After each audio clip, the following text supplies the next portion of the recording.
Hello friend, आप सबका स्वागत है आपके अपने यूट्यूब चैनल स्टडी टीम में। तो आज की क्लास में हम पढ़ेंगे कि महिला आरक्षण बिल 2023 के बारे में। ठीक है, महिला आरक्षण बिल लोकसभा में क्या है कि 20 सितंबर 2023 को पारित हो गया और इसी के साथ महिला आरक्षण बिल राज्यसभा में भी पारित हो गया है। तो इससे रिलेटेड जितने भी क्वेश्चन बन सकते हैं परीक्षा में उनको हम पढ़ेंगे। तो चलिए शुरू करते हैं। और अगर आप हमारे चैनल पे नए हैं तो चैनल को सब्सक्राइब करना ना भूलें और साथ ही साथ बेल आइकन भी दबा दें ताकि जब भी हमारी वीडियो अपलोड हो तो आपके पास तुरंत उसका नोटिफिकेशन चला जाए। और साथ ही साथ आप हमें कमेंट बॉक्स में ज़रूर बताएं कि ये पूरी क्लास आपको कैसी लगी। तो चलिए शुरू करते हैं। पहला क्वेश्चन है कि महिला आरक्षण बिल 2023 क्या है। महिला आरक्षण बिल 2023 क्या है, हमको बताना है। तो महिला आरक्षण बिल 2023 क्या है इसके बारे में जानते हैं। तो ऑप्शन ए है कि लोकसभा और विधानसभाओं में महिलाओं के लिए 1/4 आरक्षण प्रदान करने से संबंधित। ऑप्शन बी है लोकसभा और विधानसभाओं में महिलाओं के लिए 1/3 आरक्षण प्रदान करने से संबंधित। और ऑप्शन सी है लोकसभा और विधानसभाओं में महिलाओं के लिए 1/2 आरक्षण प्रदान करने से संबंधित। और ऑप्शन डी है लोकसभा और विधानसभाओं में पुरुषों के लिए 1/3 आरक्षण प्रदान करने से संबंधित। तो महिला आरक्षण बिल क्या है? तो महिला आरक्षण बिल क्या है? तो महिला आरक्षण बिल है कि लोकसभा और विधानसभाओं में महिलाओं के लिए 1/3 आरक्षण प्रदान करने से संबंधित महिला आरक्षण बिल 2023 संसद में पेश किया गया था। ऑप्शन नंबर बी सही होगा। चलिए इसकी डिटेल के बारे में जानते हैं डिटेल से। तो महिला आरक्षण बिल का इतिहास हम जानते हैं। तो एच डी देवगौड़ा सरकार ने 12 सितंबर 1996 को इस बिल को संसद में पेश किया था। ठीक है, तो फ्रेंड देखिए कि कब ने और सबसे पहले मतलब कब इसको पेश किया गया था। तो इसको 12 सितंबर 1996 को इस बिल को संसद में पेश किया गया था, लेकिन उस टाइम यह पारित नहीं हो सका था।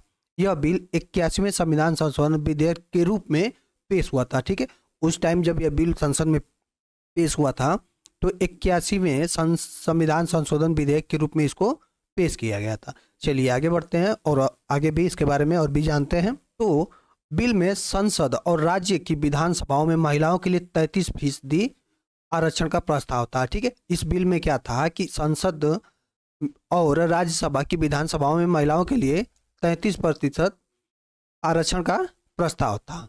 इस 33% आरक्षण के अंदर अनुसूचित जाति यानी एससी और अनुसूचित जनजाति एसटी के लिए उप आरक्षण का प्रावधान था, लेकिन अन्य पिछड़ा वर्ग के लिए आरक्षण का प्रावधान नहीं था। तो इस बिल में क्या था कि इस 33% आरक्षण के अंदर अनुसूचित जाति अनुसूचित जनजाति के लिए उप आरक्षण का प्रावधान था, लेकिन अन्य पिछड़ा वर्ग के लिए आरक्षण का प्रावधान नहीं था इसमें। चलिए आगे बढ़ते हैं।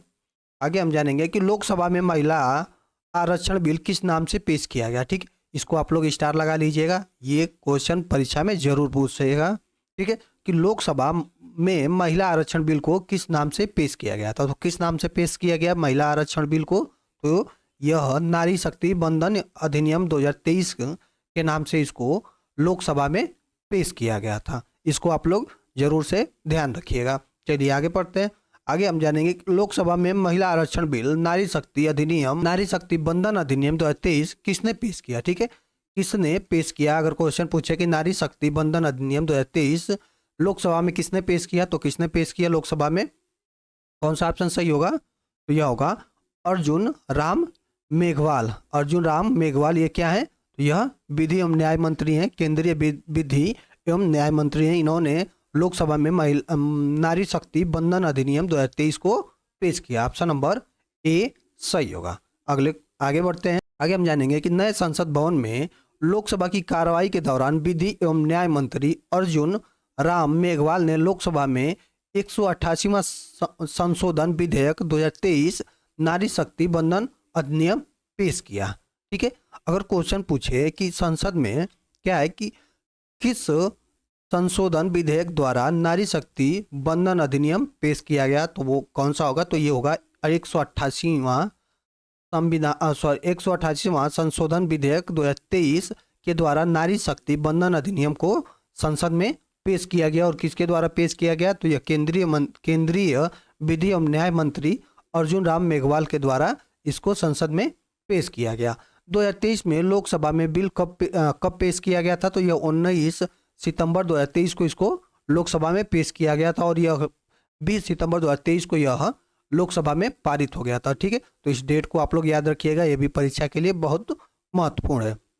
ये क्वेश्चन पूछ सकता है कि नारी शक्ति बंधन अधिनियम लोकसभा में किस तारीख को पारित हुआ था? तो यह हुआ था 20 सितंबर 2023 को इसको लोकसभा में पारित कर दिया गया था। चलिए आगे बढ़ते हैं। आगे है कि लोकसभा और राज्य विधानसभाओं में महिलाओं को कितने प्रतिशत सीटें देने वाले महिला आरक्षण विधेयक को मंजूरी दी गई है? ठीक है, लोकसभा और राज्य विधानसभाओं में महिलाओं को कितने प्रतिशत सीटें देने वाले महिला आरक्षण बिल को मंजूरी दी गई है? तो कितने परसेंट इस महिलाओं को आरक्षण मिलेगा लोकसभा और राज्य विधानसभाओं में? कौन सा ऑप्शन सही होगा? तो ये होगा 33% आरक्षण मिलेगा। ऑप्शन नंबर ए सही होगा। चलिए डिटेल में जानते हैं कि 33% यानी लोकसभा में अभी कितने 543 सीटें हैं, जिनमें से 181 सीटें महिलाओं के लिए होंगी। ठीक है, जब यह बिल कानून बन जाएगा तो क्या है कि लोकसभा में 543 सीटों में से 181 सीटें महिलाओं के लिए होंगी।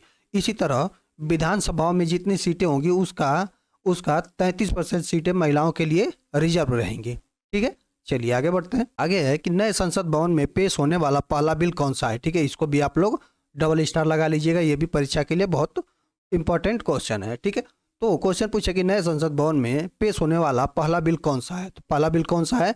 तो यह है नारी शक्ति वंदन अधिनियम 2023। यह नए संसद भवन में पेश होने वाला पहला बिल है। ठीक है, चलिए आगे बढ़ते हैं और आगे हम विस्तार से जानेंगे नए संसद भवन के बारे में। ठीक है, नए संसद भवन के बारे में हम विस्तार से जानते हैं। तो इसका उद्घाटन कब हुआ? तो बात करते हैं कि नए संसद भवन के उद्घाटन हुआ 28 मई 2023 को प्रधानमंत्री नरेंद्र मोदी जी के द्वारा इसका उद्घाटन किया गया। इसको आप लोग जरूर ध्यान रखिएगा।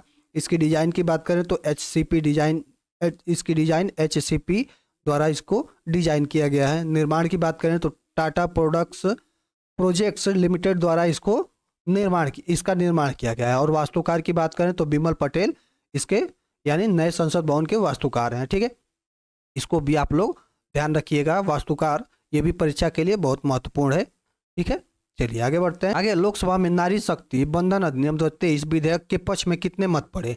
लोकसभा में नारी शक्ति बंधन अधिनियम 2023 विधेयक के पक्ष में कितने मत पड़े? कितने मत पड़े? तो यह 454 मत लोकसभा में नारी शक्ति बंधन अधिनियम विधेयक के पक्ष में पड़े हैं। ठीक है, चलिए डिटेल से जानते हैं। तो इस विधेयक के पक्ष में 454 वोट पड़े, जबकि इसके विरोध में 2 मत पड़े। ठीक है, क्वेश्चन पूछे कि नारी शक्ति बंधन अधिनियम 2023 विधेयक के पक्ष में कितने वोट पड़े और कितने वोट विधेयक के विरोध में पड़े? तो पक्ष में पड़े 454 और विरोध में पड़े 2 मत पड़े। बिल के खिलाफ AIMIM के प्रमुख असरुद्दीन ओवैसी और उनकी पार्टी के सांसद इम्तियाज अली ने 2 वोट पड़े। ये हमको याद रखना है। चलिए आगे बढ़। अगला है नारी शक्ति बंधन अधिनियम 2023 बिल भारत में कब से लागू होगा? नारी शक्ति बंधन अधिनियम 2023 बिल भारत में कब से लागू होगा? तो कब से लागू होगा? यह होगा जनगणना और लोकसभा सीटों के परिसीमन के बाद। जनगणना और लोकसभा सीटों के परिसीमन के बाद यह क्या है कि नारी शक्ति बंधन अधिनियम बिल भारत में लागू होगा। चलिए डिटेल से समझते हैं इसको।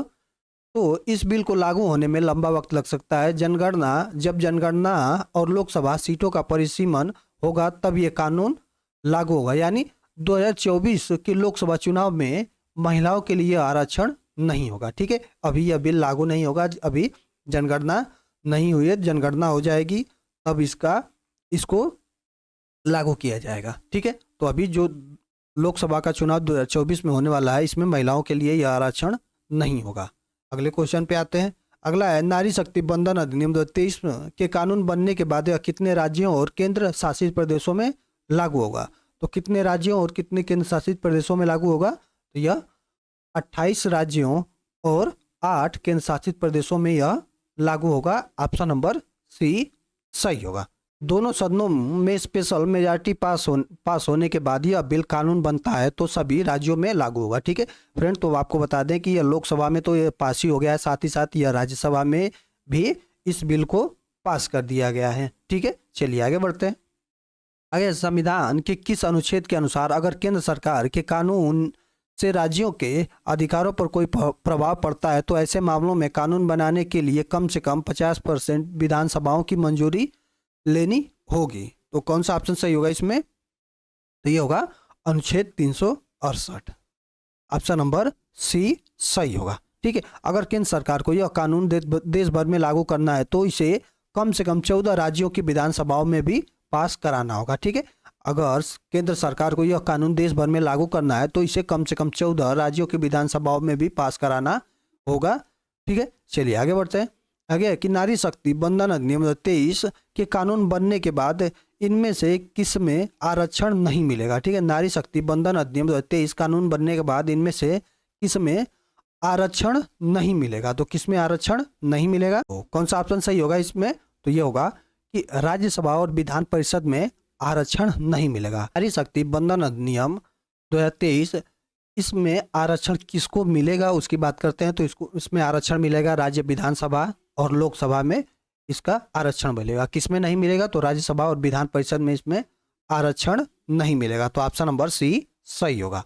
ठीक है, चलिए डिटेल से जानते हैं। तो इस बिल के कानून बनने के बाद महिलाओं को आरक्षण सिर्फ लोकसभा और विधानसभाओं में मिलेगा, राज्यसभा और विधान परिषद में महिलाओं को आरक्षण नहीं मिलेगा। ठीक है, तो इसको आप लोग ध्यान रखिएगा। अगले क्वेश्चन पे आते हैं। अगला है 17वीं लोकसभा में कुल कितनी महिला सांसद चुन के आई थी? 17वीं लोकसभा में कुल कितनी महिला सांसद चुन के आई थी? तो वो आई थी 78, ऑप्शन नंबर डी सही होगा। चलिए डिटेल में जानते हैं।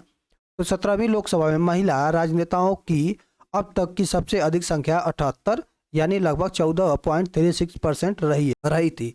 उपचुनाव सहित वर्तमान में 82 महिला सांसद हैं। ठीक है, अगर क्वेश्चन पूछे कि वर्तमान में कितनी महिला सांसद हैं तो वो कितनी हैं? तो वो 82 हैं। और अगर पूछे कि 17वीं लोकसभा में कितनी महिला राजनेता क्या है कि चुन के आई थी? तो वो आई थी 78। चलिए अगले क्वेश्चन पे आते हैं। अगला है 77वें संविधान संशोधन अधिनियम 1992 के तहत पंचायती राज संस्थाओं में महिलाओं के लिए कितने आरक्षण अनिवार्य किया गया था? तो कितना आरक्षण अनिवार्य किया गया था? तो यह किया गया था 1/3, ऑप्शन नंबर सी सही होगा। ठीक है, वर्तमान में लगभग 21 राज्यों में पंचायती राज संस्थाओं में महिलाओं के लिए आरक्षण को बढ़ाकर 50% कर दिया है। ठीक है, अगर वर्तमान में की बात करें तो 21 राज्यों में पंचायती राज संस्थाओं में महिलाओं के लिए आरक्षण को बढ़ाकर, ठीक है, कितना कर दिया है? तो 50% कर दिया है। चलिए अगले क्वेश्चन पे आते हैं। अगला है महिला सीटों के आरक्षण को लेकर केंद्रीय मंत्री अर्जुन राम मेघवाल ने लोकसभा में कितने संशोधन बिल का प्रस्ताव रखा है? ठीक है, महिला सीटों के आरक्षण को लेकर केंद्रीय मंत्री अर्जुन राम मेघवाल ने लोकसभा में कितने संशोधन बिल का प्रस्ताव रखा है? तो कितने संशोधन बिल का प्रस्ताव रखा है? तो यह 4 संशोधन बिल का प्रस्ताव रखा गया है केंद्रीय मंत्री अर्जुन राम मेघवाल जी के द्वारा। चलिए इसको डिटेल में जानते हैं। तो पहला संशोधन बिल के बारे में जानते हैं कि पहला संशोधन बिल क्या है। तो पहले क्लाज आर्टिकल 239 में 239A जोड़ा जा रहा है, जिसके तहत नेशनल कैपिटल दिल्ली की असेंबली में महिलाओं के लिए 33% रिजर्वेशन सुनिश्चित होगा। कितने परसेंट? तो 33%। और कहाँ पे? तो नेशनल कैपिटल दिल्ली की असेंबली में महिलाओं के लिए 33% रिजर्वेशन सुनिश्चित होगा। चलिए दूसरा संशोधन बिल देखते हैं। तो इसके क्लाज 3 के अंतर्गत आर्टिकल 330 में 33A सेक्शन जोड़ा गया, जिसके तहत महिलाओं के लिए लोकसभा में 33% आरक्षण होगा। ठीक है, इसमें क्लाज 3 के अंतर्गत आर्टिकल 330 में 33A सेक्शन जोड़ा गया, जिसके तहत महिलाओं के लिए लोकसभा में 33% आरक्षण रहेगा। ठीक है, तीसरा संशोधन बिल। तो तीसरा संशोधन बिल के क्लाज 4 के मुताबिक संविधान के आर्टिकल 33 के सेकंड के बाद नया आर्टिकल 33A जोड़ा जा रहा है, जिसके तहत महिलाओं के लिए राज्य विधानसभाओं में 33% सीटों का प्रावधान महिलाओं के लिए होगा। ठीक है, ये होगा तीसरा संशोधन बिल। चौथे संशोधन बिल की बात करते हैं। चौथा संशोधन बिल। तो इसके क्लाज 5 के मुताबिक संविधान का आर्टिकल 33(4) के बाद एक नया आर्टिकल 33 से जोड़ा जा रहा है, जिसके अनुसार महिलाओं के लिए ये आरक्षण 15 सालों के लिए प्रभावी रहेगा। इसके बाद और समय के लिए आरक्षण बढ़ाने का अधिकार किसके पास होगा? संसद के पास होगा। ठीक है, तो फ्रेंड इसी के साथ आज की इस वीडियो में इतना ही। अगर आपको वीडियो अच्छी लगी हो तो वीडियो को लाइक करें और चैनल को सब्सक्राइब जरूर करें।